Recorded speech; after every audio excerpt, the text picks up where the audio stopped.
इसलिए आज ये समय की मांग है कि भारत अपनी विरासत को ज्यादा से ज्यादा और तेजी के साथ संरक्षित करे, वहां आधुनिक सुविधाएं बढ़ाए। और हम ये पूरे देश में देख रहे हैं कि बीते वर्षों में जिन भी तीर्थ स्थलों को आधुनिक सुविधाओं से जोड़ा गया, वहां यात्रियों की संख्या, पर्यटकों की संख्या अनेक गुना बढ़ गई है। इसका सीधा लाभ वहां रहने वाले आसपास के गांव के लोग, आसपास के जिले के लोग, उनको इनका बहुत बड़ा लाभ होता है। मैं बाबा धाम के आप लोगों को बाबा विश्वनाथ की नगरी काशी का एक उदाहरण देना चाहता हूं। जब से काशी में विकास ने गति पकड़ी है, काशी विश्वनाथ परिषद का सुंदरीकरण हुआ है, बनारस आने वाले श्रद्धालुओं की संख्या में कई गुना बढ़ोतरी हुई है। 3 साल पहले की तुलना में इस साल वाराणसी में अभी तक 3 गुना अधिक यात्री आए हैं। इस वृद्धि के चलते होटल वाले हो, ढाबे वाले हो, नाव वाले हो, ऑटो रिक्शा वाले हो, फूल पौधे बेचने वाले हो, पूजा का सामान बेचने वाले हो, इतना ही नहीं, चाय बेचने वालों को भी बहुत फायदा हो रहा है। उनका कारोबार बहुत बड़ा है। वहां जो हस्तशिल्प का काम होता है, कारीगर बुनकर जो सामान बनाते हैं, उसकी बिक्री भी बहुत ज्यादा बढ़ी है। साथियों, ऐसा ही प्रभाव हम केदारनाथ धाम में भी देख रहे हैं। जब वहां पुनर्निर्माण नहीं हुआ था, जब वहां सुविधाएं नहीं बढ़ी थी, तो कपाट खुलने की शुरुआती 2 महीने में एवरेज 2-2.5 लाख यात्री आते थे। इस साल कपाट खुलने के शुरुआती 2 महीनों में करीब करीब 9 लाख श्रद्धालु बाबा केदार के दर्शन कर चुके। ऐसा ही एक उदाहरण आपको पता होगा, गुजरात में मां नर्मदा के तट पर सरदार वल्लभ भाई पटेल की विश्व की सबसे ऊंची प्रतिमा बनी है, स्टैच्यू ऑफ यूनिटी। उस जगह पर जाने क्या, उसके निर्माण के कारण, और वो पूरा क्षेत्र मेरे आदिवासी भाई बहनों का क्षेत्र है।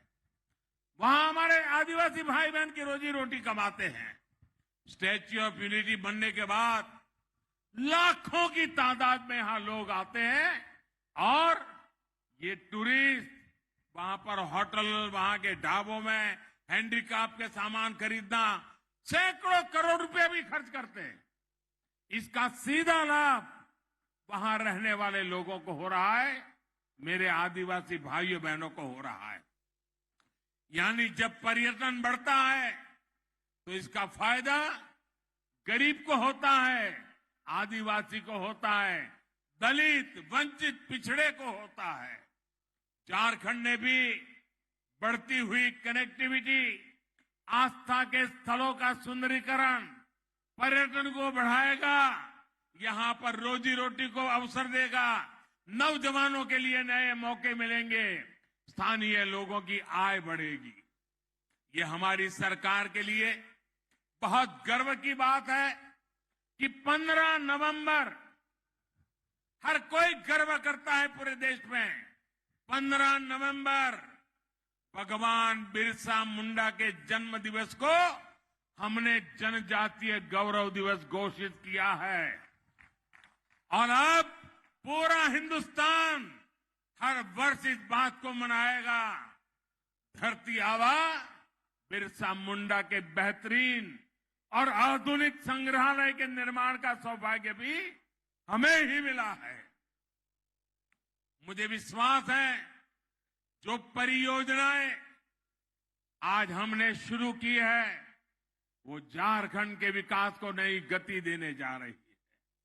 भाइयों और बहनों, हमारे लिए सबका साथ, सबका विकास, सबका विश्वास और सबका प्रयास ये सिर्फ नारा नहीं है।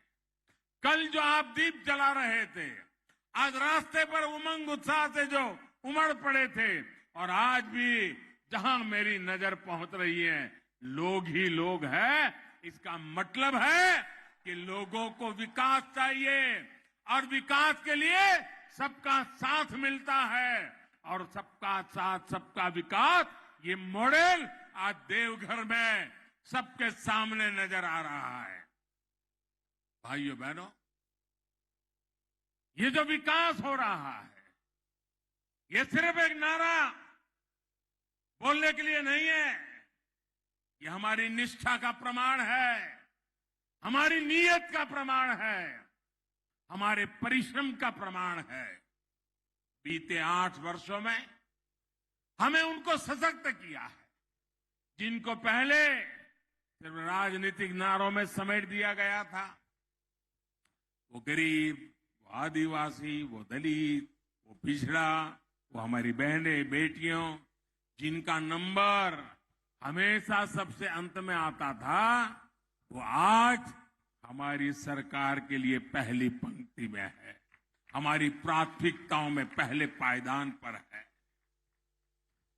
वो क्षेत्र जो विकास की दौड़ में पीछे रह गए, हम उनको आगे लाने के लिए दिन रात मेहनत कर रहे हैं। साथियों, आज बाबा धाम में मैं आपसे एक सवाल करना चाहता हूं। आप मुझे जवाब देने की जरूरत नहीं है, लेकिन मन में सोचिए, आज जो काम हो रहे हैं, देश यही है, लोग यही है, दफ्तर वही है, अफसर वही है, तो क्या पहले होने चाहिए थे कि नहीं होने चाहिए थे? ये काम पहले होने चाहिए थे कि नहीं होने चाहिए थे? कौन रोकता था उनको?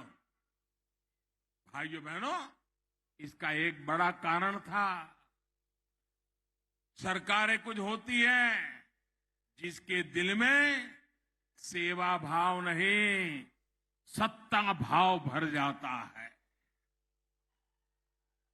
और ये सत्ता भाव के कारण वे लंबे समय तक जो सरकारों में रहे, उनकी प्राथमिकता सत्ता, सर्वसत्ता, सबदूर सत्ता, कहां से मिले वहां से पाना, सिर्फ सत्ता, यही उनका ख्याल, यही उनका मंत्र, वही उनकी प्राथमिकता।